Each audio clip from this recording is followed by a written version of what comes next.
दोस्तों, ये कहानी पैरेलल यूनिवर्स पर बनी अब तक की सबसे धमाकेदार साइंस फिक्शन कहानी है, जिसमें एक साइंटिस्ट लड़की पैरेलल वर्ल्ड में जाने का रास्ता डिस्कवर कर लेती है और फिर क्या, वो एक एक करके अलग अलग अर्थ्स को एक्सप्लोर करती है, जहाँ कुछ अर्थ्स तो इतनी वियर्ड हैं कि यहाँ कभी इंसान पैदा ही नहीं हुए। अब सवाल ये है कि क्या वो अपनी रियल वाली अर्थ पर वापस लौट पाएगी या वही कहीं फंस जाएगी। तो चलिए शुरू करते हैं आज की ये एक्सप्लेनेशन। तो मूवी की शुरुआत में हमें जेन को दिखाया जाता है, जो किसी के घर में चोरी छुपे घुस रही होती है, लेकिन वहाँ ऐसा धमाकेदार ट्विस्ट आता है जिसे देखते ही उसके होश उड़ जाते हैं। वहाँ उसे खुद का दूसरा वर्जन मिलता है और ये देखकर जेन वहाँ से फौरन भागने लगती है। अब कहानी 3 हफ्ते पीछे फ्लैशबैक में चली जाती है। हम देखते हैं कि साइंटिस्ट्स ने डिस्कवर किया है कि हमारा यूनिवर्स हमारी सोच से भी कहीं बड़ा है और इसमें कई सारे पैरेलल यूनिवर्सेस एग्जिस्ट करते हैं। मतलब हमारी अर्थ जैसी लाखों अर्थ्स हैं जिसमें हमारे जैसे लोग भी रहते हैं, लेकिन सभी में कुछ न कुछ डिफरेंसेस भी हैं। कुछ अर्थ्स तो ऐसी हैं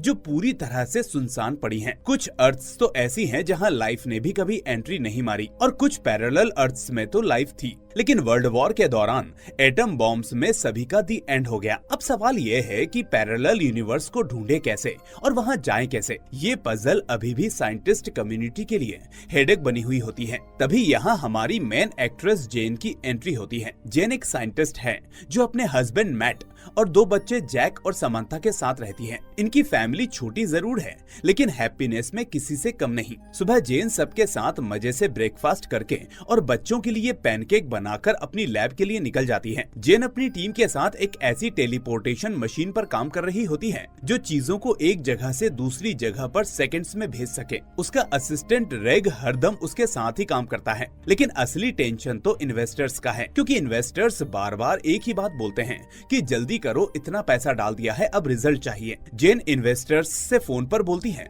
बस हम सक्सेस से थोड़ी सी ही दूर हैं। मशीन ऑलमोस्ट रेडी है। आखिरकार जेन और रेग ने वो मशीन तैयार कर ही ली। मशीन में 2 चैम्बर्स हैं, एक भेजने के लिए और एक रिसीविंग के लिए। दोनों एक्साइटमेंट में सबसे पहले एप्पल पर एक्सपेरिमेंट करते हैं। अब मशीन चालू होती है, जिसके बाद मशीन ने एप्पल को अच्छे से स्कैन तो कर लिया, लेकिन जैसे ही टेलीपोर्टेशन शुरू होने वाला होता है, पूरी लैब का पावर ट्रिप हो जाता है और पूरी बिल्डिंग की लाइट गुल हो जाती है और बेचारा एप्पल वही टेबल पर मजे से पड़ा रहा, जैसे कह रहा हो, भैया मैं तो कहीं नहीं जा रहा। जेन समझ गई कि इस प्रोसेस के लिए बहुत ज्यादा एनर्जी चाहिए। अब प्रेशर बढ़ने लगता है और जेन थोड़ी फ्रस्ट्रेट हो जाती है। वो अपने हस्बैंड मैट से मिलने लेक के किनारे पहुंचती है, जहां दोनों अक्सर क्वालिटी टाइम बिताते थे। इसके बाद जेन मैट को सारी परेशानी बताती है कि इन्वेस्टर्स लगातार प्रेशर डाल रहे हैं कि जल्दी से जल्दी मशीन को फंक्शन करो, वरना फंडिंग खतरे में है। मैट जेन का हौसला बढ़ाते हुए कहता है, तुम्हारे अंदर वो स्पार्क है, तुम ये कर लोगी। जेन को मैट की बातें हमेशा अच्छा फील कराती हैं, क्योंकि शादी के इतने सालों बाद भी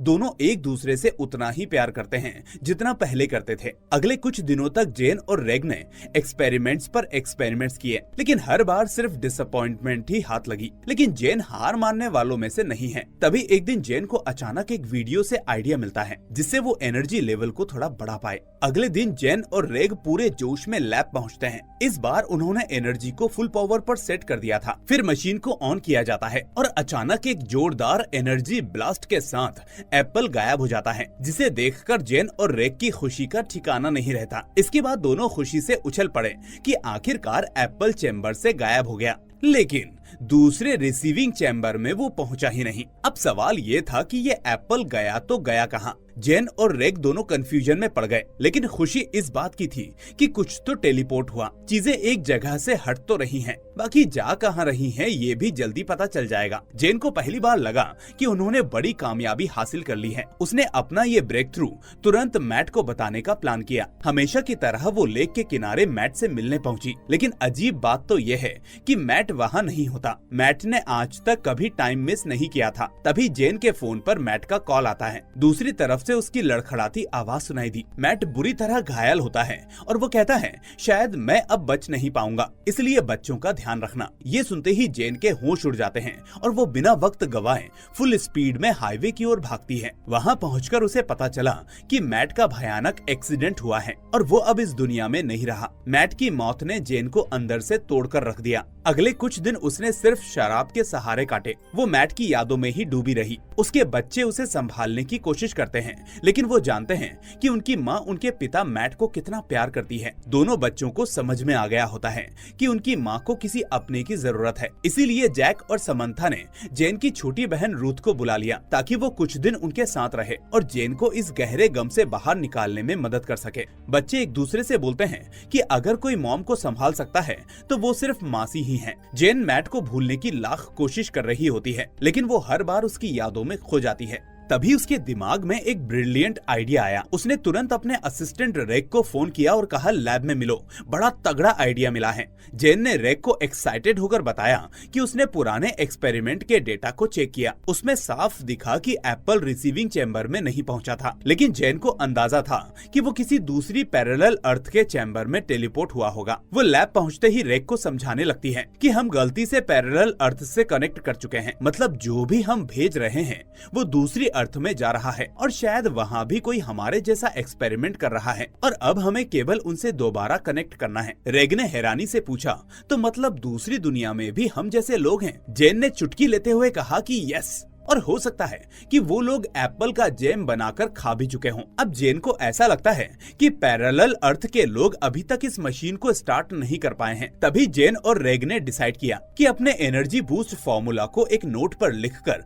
उसी पैरेलल अर्थ में भेजा जाए ताकि वहाँ के साइंटिस्ट को ये फॉर्मूला मिल सके। अगर हम ये कर पाए तो शायद हम उनसे कांटेक्ट कर पाएंगे। रेग ने हंसते हुए पूछा, अगर वहाँ वाले साइंटिस्ट ज्यादा तेज निकले तो? जेन ने मजाक में जवाब दिया, फिर तो हम ऑफिशियली बेवकूफ साबित हो जाएंगे। अब दोनों ने नोट को सेंडिंग चैम्बर में रख दिया और मशीन को ऑन किया। अब कुछ सेकंड्स में नोट गायब हो गया। रेग स्क्रीन पर देखता हुआ बोला, वो भी चला गया। अब देखते हैं दूसरी दुनिया के लोग इसे डिकोड कर पाते हैं या नहीं। अब जेन ने रेग से कहा, चलो इंतजार करते हैं और देखते हैं सच में दूसरी पैरेलल अर्थ से कोई जवाब आता है या नहीं। और मजेदार बात ये थी कि जेन का शक जल्दी ही सही साबित हो गया। 2 दिन बाद रेग जेन को फोन करता है। वो एकदम से एक्साइटेड होकर जेन से कहता है, तुरंत लैब आओ, तुम्हें कुछ दिखाना है। जेन जब लैब पहुंचती है तो उन्होंने देखा कि रिसीविंग चैम्बर में एक नोट पड़ा हुआ था। उस पर बड़े बड़े अक्षरों में लिखा था, थैंक यू। जेन और रेग ये देखकर खुशी से उछल पड़ते हैं। और बस यही नहीं, थोड़ी देर बाद उनका टेलीपोर्ट किया हुआ एप्पल भी वापस आ गया और इस पर एक बाइट कम था। रेग ने मजाक में कहा, लगता है पैरेलल यूनिवर्स में किसी ने अपनी भूख मिटा ली। जेन ने हंसते हुए कहा कि चलो, कम से कम पता तो चला कि दूसरी दुनिया में भी सेब खाए जाते हैं। अब दोनों की थ्योरी सही साबित हो गई है। वो सच में चीजों को पैरेलल अर्थ्स में टेलीपोर्ट कर सकते हैं। लेकिन अब एक नई प्रॉब्लम सामने आती है कि भाई ऐसे कितने पैरेलल यूनिवर्स हैं? 2, 3 या फिर हजारों, लाखों या अनगिनत? जेन और रेग ने डिसाइड किया कि उन्हें और सबूत जुटाने होंगे। इस बार उन्होंने एक खाली कैमरा टेलीपोर्ट किया ताकि दूसरी दुनिया से और भी जानकारी मिल सके। कुछ देर बाद रिसीविंग चैम्बर में वही कैमरा वापस आया और इस बार उसमें एक वीडियो रिकॉर्डिंग भी है। दोनों ने वीडियो देखा और हैरान रह गए। दूसरी दुनिया की जेन उन्हें हेलो बोल रही है। वो उन्हें अपने यूनिवर्स की झलक दिखा रही होती है। वहाँ के जेन और रेग भी ठीक यही एक्सपेरिमेंट कर रहे हैं, लेकिन उनकी मशीनें और लैब थोड़े अलग हैं, क्योंकि वो यूनिवर्स इस यूनिवर्स से थोड़ा अलग है। रेग ने दंग होकर कहा, यानी हमारे जैसे लोग दूसरी दुनिया में भी हैं और वही कर रहे हैं जो हम कर रहे हैं। जेन ने मुस्कुराते हुए कहा, हमने आखिरकार पैरेलल यूनिवर्स खोज ही लिया। दोनों इस बात पर एकदम शॉक्ड और एक्साइटेड हैं। इतिहास में पहली बार इंसान ने दूसरी दुनिया से संपर्क कर लिया है। जेन बोलती है, अब नोबेल प्राइज पक्का समझो। रेग ने हंसते हुए कहा, नोबेल क्या, गिनेस बुक में भी नाम जाएगा। जेन और रेग खुश हैं, लेकिन जेन के दिल में एक सवाल उठ रहा है। वो अकेले उसी लेक पर चली जाती है जहां वो अक्सर मैट से मिला करती थी। तभी एक आइडिया उसके दिमाग में बिजली की तरह गिरता है कि क्या पता इस पैरेलल यूनिवर्स में मैट अभी तक मरा ही ना हो। अब जेन को उम्मीद की एक किरण मिल चुकी है, इसलिए बिना कोई समय बर्बाद किए वो सीधा लैब पहुंचती है। अब रेग वहां नहीं है और जेन ने ज्यादा कुछ सोचे बिना खुद को टेलीपोर्ट चेम्बर में डाल लिया। बटन दबाया और वोइला, जेन ने खुद को पैरेलल वर्ल्ड में टेलीपोर्ट कर लिया। अब जेन दूसरी यूनिवर्स में पहुंच चुकी है। क्योंकि ये यूनिवर्स नंबर 2 है तो यहाँ के सभी वर्जन को हम वर्जन 2 कहेंगे और हमारी जेन को बस जेन। जैसे ही जेन चैम्बर से बाहर निकली तो उसने देखा कि इस यूनिवर्स की लैब काफी अलग है। यहाँ हर चीज का कलर रेड है, थोड़ा साइंस फिक्शन वाइब्स वाले माहौल में। जेन ने चारों तरफ देखा और आसमान में फ्यूचरिस्टिक ड्रोन्स उड़ते हुए पाए। वो मन ही मन सोचने लगी कि यहाँ तो दुनिया हमारी अर्थ से कई गुना एडवांस है। लेकिन जेन को इन सबसे मतलब नहीं होता, उसे सिर्फ मैट चाहिए होता है बस। जल्दी से वो उसी लेक के पास पहुंची जहां वो अक्सर अपने मैट से मिला करती थी और सरप्राइजिंगली वहां वर्जन 2 मैट खड़ा होता है। जेन ने भागते हुए मैट के पास पहुंचकर कहा, मैट, मैं जेन हूँ। लेकिन मैट ने उसे देखते ही घबराकर पीछे हटते हुए कहा, तुम तो सुबह ही मर गई थी। जेन ने हंसते हुए जवाब दिया, अरे मैं तुम्हारे यूनिवर्स की जेन नहीं हूँ, मैं एक पैरेलल वर्ल्ड से आई हूँ। मैट ने ऐसा एक्सप्रेशन दिया जैसे किसी ने उसे बता दिया हो कि उसका सबसे बड़ा सपना सच निकला और सबसे बड़ा डर भी। अब जेन ने मैट 2 को सब कुछ बता दिया कि कैसे उसके यूनिवर्स में मैट की एक एक्सीडेंट में मौत हो गई और उसके दोनों बच्चे अपने पिता को पागलों की तरह मिस कर रहे हैं। ये सुनकर मैट 2 को थोड़ा झटका लगा। उसने धीमी आवाज में कहा, लेकिन इस यूनिवर्स में तो हमारे कभी बच्चे हुए ही नहीं। अब जेन को समझ आ गया है कि इस यूनिवर्स 2 की घटनाएं उसके यूनिवर्स से बिल्कुल अलग हैं, जहां उसकी दुनिया में मैट मर चुका है, वहीं इस यूनिवर्स में मैट तो जिंदा है, लेकिन यहाँ की जेन एक्सीडेंट में मारी गई है और इस दुनिया में उनके कोई बच्चे भी नहीं हैं। जेन ने मैट 2 को सीधे सीधे कहा, तो सुनो, वैसे भी यहाँ तुम्हारे कोई बच्चे नहीं हैं और तुम्हारी जेन भी नहीं रही, क्यों ना तुम मेरे साथ मेरी दुनिया में चलो। मैट 2 पहले तो अटकते हुए बोला, मतलब सच में? लेकिन फिर थोड़े सोच विचार के बाद मान गया, चलो, मेरी लाइफ में वैसे भी बहुत बोरियत है। दोनों जल्दी से लैब में पहुंचे और टेलीपोर्ट करके वापस यूनिवर्स 1 में यानी जेन की अर्थ पर आ गए। लेकिन जैसे ही वो वापस पहुंचे, रेग ने गुस्से में जेन की क्लास लगा दी और कहा कि तुमने ये क्या कर दिया जेन, किसी पैरेलल वर्ल्ड के इंसान को यहाँ लाना बहुत बड़ा रिस्क है। रेग ने चेतावनी भरे अंदाज में कहा, तुम्हें पता भी है कि इस तरह से हम पूरे ब्रह्मांड के स्पेस टाइम में क्या गड़बड़ कर सकते हैं। ये टाइमलाइन अगर गड़बड़ हुई तो सब बर्बाद हो जाएगा। तुमने अपनी पर्सनल खुशी के लिए पूरा यूनिवर्स दांव पर लगा दिया। जेन ने हल्की मुस्कान के साथ कहा, चिल करो रेग, ये मैट 2 है, कोई बैक्टीरिया नहीं जिसे यहाँ लाकर प्लेग फैला दूं। लेकिन रेग अभी भी टेंशन में होता है और दोबारा बोलता है, बात बैक्टीरिया की नहीं है, हमें ये नहीं पता कि इसके टाइमलाइन पर क्या असर होगा। जेन ने मजाक में मैट 2 की ओर देखते हुए कहा, वैसे मैट,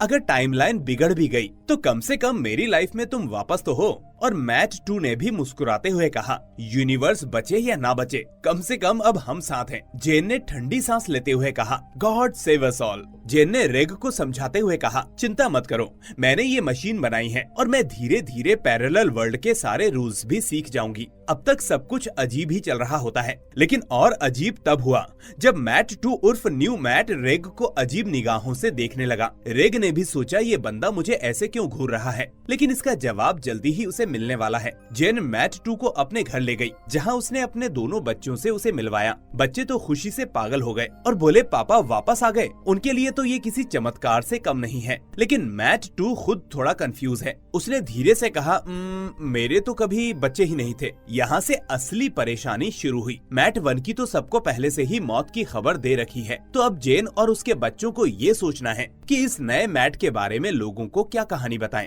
ये मैट कौन है? अब इस सवाल का जवाब उन्हें भी नहीं पता है। इसीलिए सबने मिलकर तय किया कि मैट 2 कुछ दिनों के लिए गुप्त मोड में रहेगा, मतलब छुप कर रहेगा। लेकिन इन सब के बीच जेन दिल से बहुत खुश है, क्योंकि उसने सोचा कि मेरे पति वापस आ गए और ज्यादातर समय अपनी अपनी दुनियाओं की बातें करते हुए बीता। जेन को समझ में आया कि मैट 2 की दुनिया उसकी अर्थ से बहुत ही अलग है। मैट 2 ने हंसते हुए कहा, हमारे यहाँ टेक्नोलॉजी इतनी आगे है कि तुम्हारी दुनिया के लोग देखकर हैरान रह जाएंगे। और फिर उसने जेन को एक हाईटेक डिवाइस दिखाया जो किसी तरह का हथियार लग रहा होता है। जेन ने मजाक में कहा, पक्का ये कोई साइंस फिक्शन मूवी का प्रॉप तो नहीं? मैट 2 ने मुस्कुराते हुए जवाब दिया, नहीं नहीं, ये तो बस सेल्फ डिफेंस के लिए है, वैसे तुम्हारी दुनिया में भी काम आएगा। मैट 2 ने जेन से हंसते हुए कहा, हमारी यूनिवर्स में हर कोई सेल्फ डिफेंस के लिए हथियार रखता है, क्या करें, वहाँ तो वायलेंस इतना आम है कि बिना हथियार के रहना मतलब मूर्खता है। फिर उसने थोड़ा उदास होकर बताया,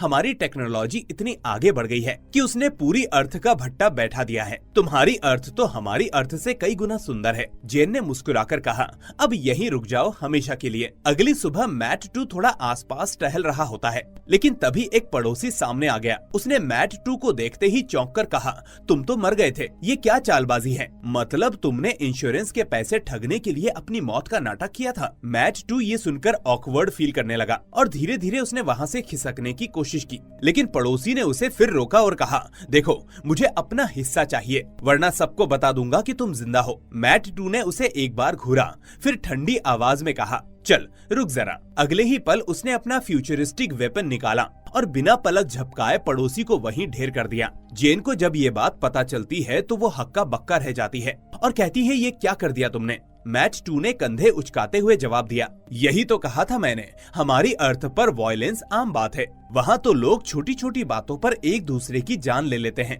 जेन को समझ आ गया कि मैट 2 उसके मैट से काफी अलग है। वहाँ की दुनिया में लोग बिन बात के लड़ते झगड़ते हैं और ये मैट भी उसी माहौल का प्रोडक्ट है। अब क्या करें? जेन ने झुंझुलाते हुए सोचा। मैट 2 ने मुस्कुराते हुए कहा, रिलैक्स, किसी ने कुछ नहीं देखा। इस दुनिया में मैं मरा हुआ ही हूँ तो कोई शक भी नहीं करेगा। जेन ने अपना माथा पकड़ लिया और सोचा, हे भगवान, ये मैट तो सच में मुसीबत लेकर आया है। पैरेलल वर्ल्ड का कॉन्सेप्ट सुनने में जितना कूल लगता है, असलियत में उससे 10 गुना ज्यादा पागलपन है। मैट 2 ने जेन को दिलासा देते हुए कहा, कोई टेंशन मत लो, यहाँ के लोग भी तुम्हारे मैट को याद करके रोते रहेंगे और मुझे बस शैडो मोड में रहना है। जेन ने सरकास्टिकली कहा, हाँ हाँ, बहुत लकी हूँ मैं, अब बस ये देखना है कि कब तक मैं तुम्हें छुपा कर रख सकती हूँ। मैट 2 का बर्ताव अब दिन ब दिन और अजीब होने लगता है। जेन ने देखा कि वो उसके बच्चों को अजीब निगाहों से घूरता रहता है, जैसे किसी एलियन को देख रहा हो। छोटी छोटी बातों पर वो हाइपर हो जाता है, मानो बच्चों के खिलौने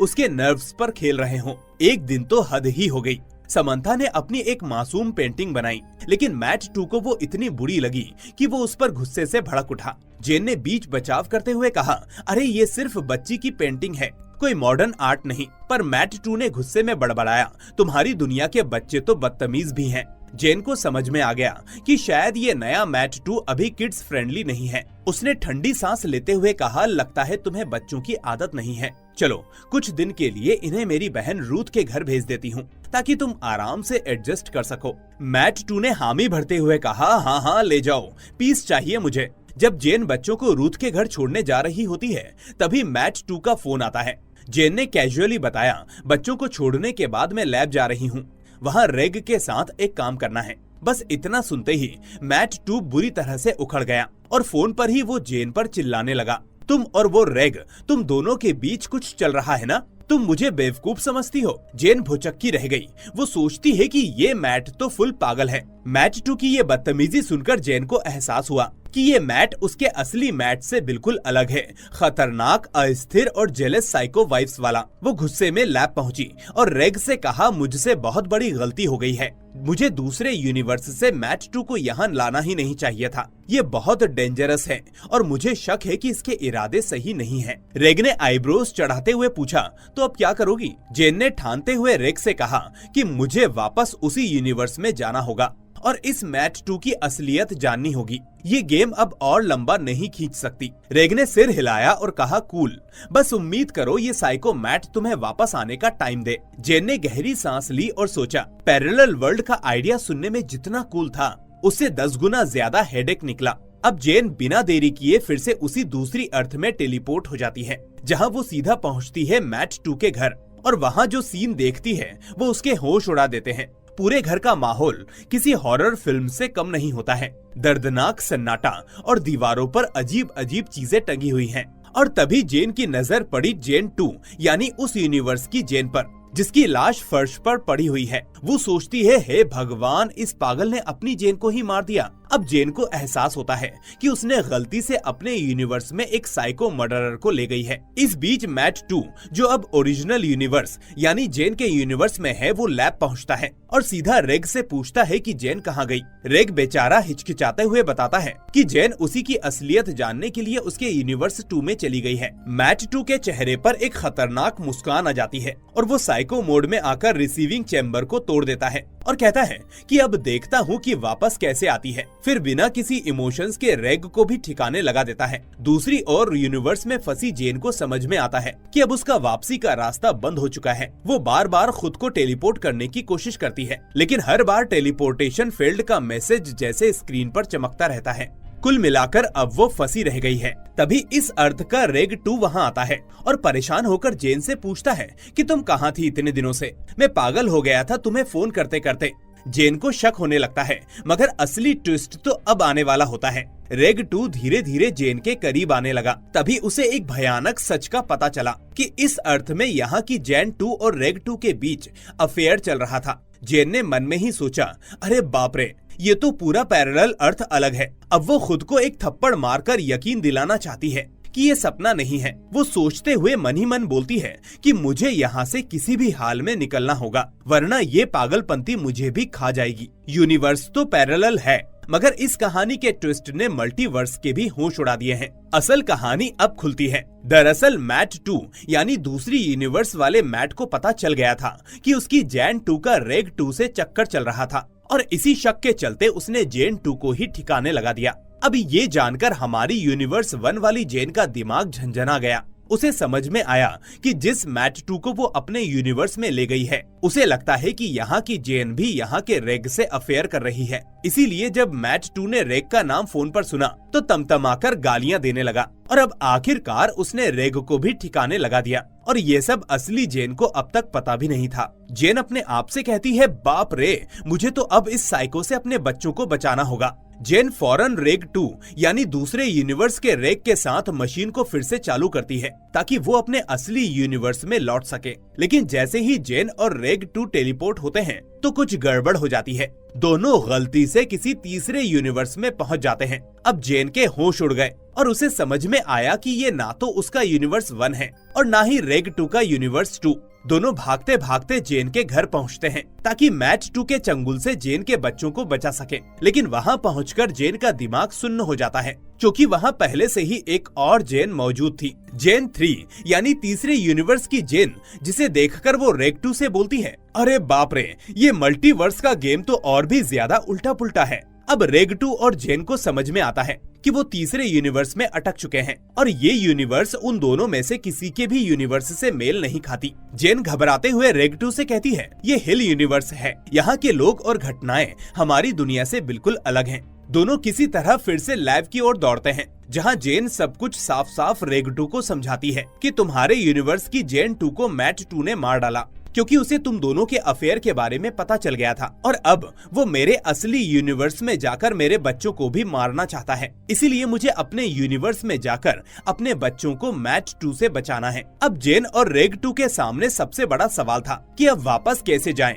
और इस मैट 2 के पागलपन को कैसे रोकें। जेन को किसी भी कीमत पर अपने असली यूनिवर्स में वापस जाना होगा ताकि वो अपने बच्चों को बचा सके। लेकिन इस बार रेग 2 ने तीसरे यूनिवर्स में ही रुकने का फैसला कर लिया होता है। वो कहता है कि कम से कम यहाँ की जेन जिंदा तो है। जिसके बाद जेन ने बिना समय बर्बाद किए मशीन में नए कोड्स डाले और फिर से टेलीपोर्ट हो गई। उधर असली यूनिवर्स में मैट 2 पूरा साइको मोड में आ चुका था। वो सीधा रूथ के घर पहुँचा जहाँ जेन के बच्चे हैं। उसका इरादा साफ है, बच्चों का भी वही हाल करना है जो उसने अपने यूनिवर्स में जेन 2 का किया था। लेकिन जेन भी चालाक निकली। वो मैट 2 से पहले रूथ के घर पहुंचकर सबको सच्चाई बताते हुए कहती है, देखो, ये मैट 2 एक मर्डरर है। वो अपने यूनिवर्स की जेन 2 को मार चुका है और अब यहाँ की जेन यानी कि मेरे बच्चों के पीछे है। हमें जल्दी से कहीं छुपना होगा। और तभी दरवाजे पर मैट 2 धमाके के साथ एंट्री मारता है। जेन उससे सीधे भिड़ते हुए बोलती है, मुझे सब पता चल चुका है। तुमने अपने यूनिवर्स में मेरी जैसी दिखने वाली जेन को मार दिया और अब यहाँ भी वही करने आए हो। जिसे सुनकर मैट 2 ने अपने फ्यूचरिस्टिक डिवाइस से जेन पर वार करने की कोशिश की, लेकिन एन मौके पर जेन का बेटा जैक बीच में कूद गया।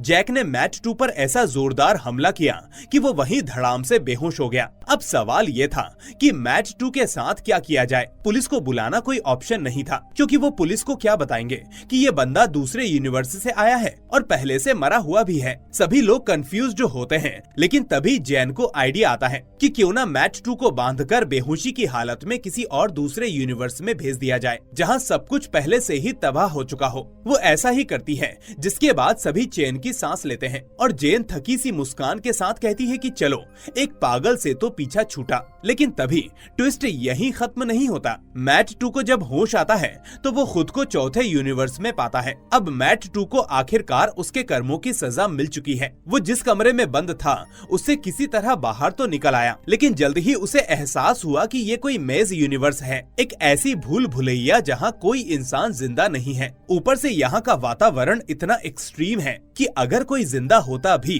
तो अब तक भूत बन चुका होता। मैट 2 अब समझ चुका है कि वो इस नरक जैसी दुनिया में हमेशा के लिए फंस चुका है और वो गुस्से में बड़बड़ाते हुए कहता है कि कर्मा इज रियल। दूसरी ओर जेन को भी धीरे धीरे समझ में आ गया कि उसका असली मैट अब शायद कभी वापस नहीं आने वाला। उसने मन ही मन ठान लिया कि अब चाहे कुछ भी हो जाए मैं किसी और यूनिवर्स में टूरिज्म के चक्कर में नहीं जाऊंगी। जेन ने अपने बच्चों के साथ नई जिंदगी की शुरुआत की और सब कुछ धीरे धीरे नॉर्मल लगने लगा। अब 2 महीने गुजर गए। जेन अब अपने बच्चों के साथ खुश है, जैसे किसी डरावनी फिल्म के बाद हैप्पीली एवर आफ्टर वाला सीन चल रहा हो। तभी डोरबेल बजती है। जेन ने दरवाजा खोला और सामने खड़ा है रेग 2, वही लड़का जो उस यूनिवर्स से आया था जहां जेन ने पहली बार मैट को ढूंढा था। रेग 2 ने गहरी सांस लेते हुए कहा, we messed up big time. Jane का दिमाग चकरा गया। रेग 2 ने बताया, तुम्हें शायद यकीन ना हो लेकिन तुम अभी भी अपने असली यूनिवर्स में नहीं हो। ये कोई 5वां यूनिवर्स है जो तुम्हारे रियल यूनिवर्स से एकदम मिलता जुलता है। जिसके बाद जेन को याद आता है कि मैट 2 ने उसके रियल यूनिवर्स में रिसीविंग चैम्बर को तोड़ दिया था और वो बिना रिसीविंग चैम्बर के अपने यूनिवर्स में जा ही नहीं सकती है। अब सवाल ये था कि क्या जेन अपने असली यूनिवर्स में कभी वापस जा पाएगी या यहीं फंसकर पैरेलल पेरेंटिंग करती रहेगी, क्योंकि जेन के रियल यूनिवर्स में तो मैट 2 ने रिसीविंग चैम्बर पहले से ही तोड़ दिया था। बिना उस चैम्बर के जेन का वापस लौटना मिशन इम्पॉसिबल बन चुका था। यानी रियल यूनिवर्स में मैट 2 अब तक उसके बच्चों का काम तमाम कर चुका होगा और इसी शॉकिंग एंडिंग के साथ ये कहानी यहीं खत्म होती है। तो दोस्तों, आपको ये मूवी कैसी लगी हमें कमेंट करके जरूर बताएं। साथ ही इस वीडियो को लाइक करके चैनल को सब्सक्राइब करना भी मत भूलना। अब मैं मिलूंगा आपसे अगली ऐसी ही शानदार मूवी के साथ। Till then take care and thanks for watching.